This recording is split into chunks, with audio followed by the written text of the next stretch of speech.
Bhupendra Singh Hooda back foot पर नजर आ रहे हैं। क्या आप भूपेंद्र सिंह हुड्डा कुलदीप बिश्नोई को चैलेंज को स्वीकार नहीं कर पा रहे हैं? क्या वास्तव में भूपेंद्र सिंह हुड्डा ने एक गूगली फेंकी थी जिसकी वजह से कुलदीप बिश्नोई गुस्से में आकर के कांग्रेस को अलविदा कह दे? सिंह हुड्डा को इस बात का मालूम था कि कुलदीप बिश्नोई इतनी जल्द कांग्रेस नहीं छोड़ेंगे। इस वजह से कुलदीप बिश्नोई को गुस्सा करने के लिए उन्होंने गूगली का प्रयोग किया था, लेकिन कुलदीप बिश्नोई ने वही गूगली अब भूपेंद्र सिंह हुड्डा पर चला दी तो क्लीन बोल्ड होते हुए नजर आ रहे हैं। दरअसल भूपेंद्र सिंह हुड्डा ने कुलदीप बिश्नोई को कहा था कि आप पार्टी के पद से इस्तीफा दे करके अलग चुनाव लड़ करके देख लें, आपकी लोकप्रियता आपको पता चल जाएगी। जिसके बाद कुलदीप बिश्नोई ने जवाब दिया था और कहा था कि मैं एक शर्त पर अपने विधायक पद से इस्तीफा दे दूंगा, यदि भूपेंद्र सिंह हुड्डा या उनके बेटे दीपेंद्र हुड्डा मेरे सामने या मेरे बेटे भव्य बिश्नोई के सामने आदमपुर से उपचुनाव लड़ेंगे। लेकिन अब भूपेंद्र सिंह हुड्डा बिल्कुल चुप नजर आ रहे हैं। दरअसल भूपेंद्र सिंह हुड्डा को इस बात का अंदेशा नहीं था कि जो कुलदीप बिश्नोई इतने गर्म जल से 14 और 15 जून को कार्यकर्ताओं की मीटिंग के बाद 16 जून को बड़ा फैसला लेने वाले थे,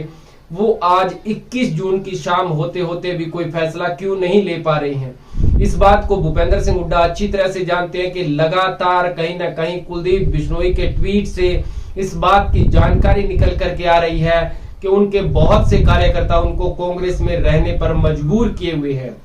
और कुलदीप बिश्नोई भी इस बात को लेकर के डरे हुए हैं कि यदि भारतीय जनता पार्टी ज्वाइन कर ली तो भाजपा कहीं पहले की तरह उनके साथ खेला ना कर दे, जो 2014 के अंदर हरियाणा जनहित कांग्रेस और भाजपा का गठबंधन हुआ था। लोकसभा के अंदर बुरी हार के बाद कहीं ना कहीं कुलदीप बिश्नोई को भाजपा ने 2014 के विधानसभा चुनाव में 45 विधानसभा की सीटें देने और सीएम चेहरा प्रमोट करने से साफ इनकार कर दिया था और उस वक्त गठबंधन टूट भी गया था। यानी कुलदीप बिश्नोई को केवल यही डर नहीं बल्कि यह भी डर सता रहा है कि जो बड़े नेता कांग्रेस छोड़ करके भाजपा में शामिल हुए थे, उनको एक टर्म के लिए अच्छा रिस्पांस देने के बाद भाजपा ने अब उनको किनारे लगा दिया है और वो नेता अब कांग्रेस में आने लायक भी नहीं बचे हैं। और कुलदीप को यह भी डर सता रहा है कि यदि कांग्रेस छोड़ करके जब हजका बनाई तो वादा किया था कि कांग्रेस में कभी नहीं लौटेंगे, लेकिन 2016 के अंदर कांग्रेस में लौटना पड़ा और उसके बाद यदि अब फिर से बड़ा फैसला लेते हैं भाजपा या किसी अन्य दल में जाने का और यदि वादा खिलाफी होती है तो क्या फिर से कांग्रेस में आएंगे? और यदि ऐसा होता है तो कुलदीप बिश्नोई का कद